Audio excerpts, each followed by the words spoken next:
राज्यातल्या परिवहन विभागामध्ये कोट्यवधी रुपयांचा घोटाळा झाल्याचा आता आरोप होतोय। नेमका हा घोटाळा कसा झाला पाहूयात त्याच संदर्भातला हा रिपोर्ट।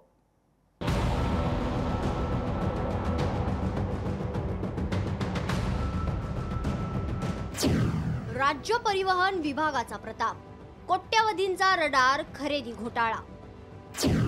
10 कोटींच्या 69 वाहनांवर 24 कोटींचे रडार। अनुभव नसलेल्या अशोका बिल्डकॉनला कंत्राट। राज्य परिवहन विभागात 24 कोटी रुपयांचा घोटाळा झाल्याचं समोर आलंय। लोकशाही मराठीच्या पाहणीत ही बाब उघड झालीय। राज्यातील आरटीओ कार्यालयांसाठी इंटरसेप्टर व्हेकल्ससाठी रडार खरेदीत हा घोटाळा झाल्याचं समोर आलंय।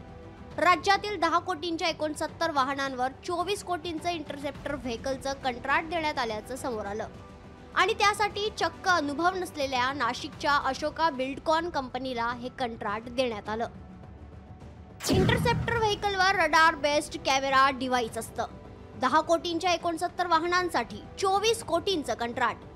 याद्वारे वाहतुकीचे नियम मोडणाऱ्या वाहनांचे फोटो काढणं सोपं। एकाच ठिकाणाहून नियम मोडणाऱ्या वाहनांचे फोटो काढता येणार। नियम मोडणाऱ्या वाहनांना ई-चालानही पाठवता येणार। काय आहे घोटाळा? खुल्या बाजारात रडार कॅमेरे 7 ते 8 लाख रुपयांपर्यंत मिळतात। अशोका बिल्डकॉनला बांधकाम, रस्ते, इमारती, रेल्वे प्रोजेक्ट इत्यादी सारख्या कामांचा अनुभव।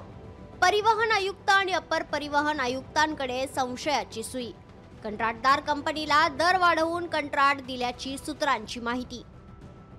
या प्रकरणाची संपूर्ण माहिती घेतली जाईल, तसेच अहवाल मागवला जाणार असल्याचं परिवहन मंत्री प्रताप सरनाईक म्हणालेत। मला कल्पना आहे, अहवाल मी आत्ताही आमच्या ह्या वृत्तपत्रामध्ये काही बातम्या आल्या, त्याबद्दल मी दोन्ही प्रकल्पासंदर्भात अहवाल सादर करायला आमच्या परिवहन आयुक्तांना सांगितलेलं आहे। राज्याचे परिवहन मंत्री प्रताप सरनाईक यांनी पदभार हाती घेतल्यानंतर हा सुद्धा परिवहन घोटाळा समोर आलेला आहे। एकीकडे देवेंद्र फडणवीस म्हणत असतात आमचं सरकार पारदर्शक आहे, मात्र हा परिवहन घोटाळा नेमकी वरहस्त नेमकी कुणाचा, असाच प्रश्न या निमित्ताने उपस्थित होत आहे। कॅमेरामॅन विनोद सह विकास मिरगणे, लोकशाही, मुंबई। लोकशाही मराठी ऐका, पहा, जागरूक रहा।